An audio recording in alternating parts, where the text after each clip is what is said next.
來到巴塞隆納，每個遊客路聽說來嘅路係一條蘭布拉太錯，入邊非常多攤販小吃店，係貴族嘅街路裡面，呢個都係非常嘅鬧熱。係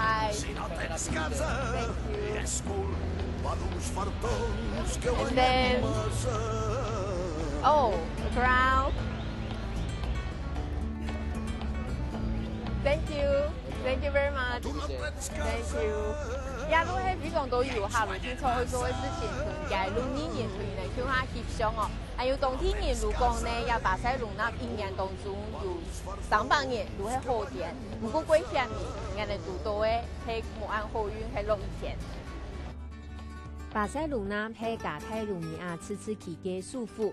加泰隆尼亞自治區喺伊比利半島東北部，面對地中海，隔壁係法國，由4座省組成，係西班牙17座自治區之一，面積大約有32000平方公里，大概係唔包括台東亞嘅台灣安泰，人口大約750萬，其中有150萬人都係外來移民，觀光客韓國係非常多。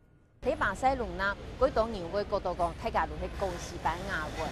尤其是中國加泰隆尼亞嘅居民，伊哋最主要講嘅都係伊哋嘅加泰隆尼亞話、加達蘭哦。一個語言是愛慢慢唔驚學，不過而家伊哋嘅基礎語學用傳統嘅菜單，仲可以係加達蘭係優先嘅語言。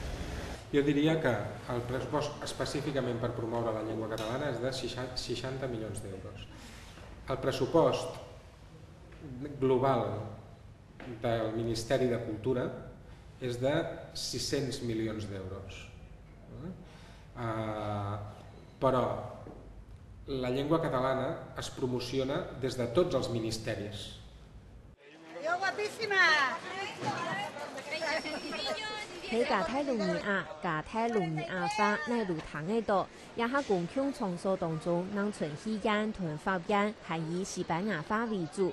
政府按算也2隻地點也使用加泰隆尼亞話，頭等20年以上。不過既然伊能3人嘅30年有安尼嘅成果，伊能還係願意高等20年，本加泰隆尼亞每隻蔬菜都是離加泰隆尼亞文化嘅一部分。客家新聞以用蔡依從西班牙巴塞隆納北報道。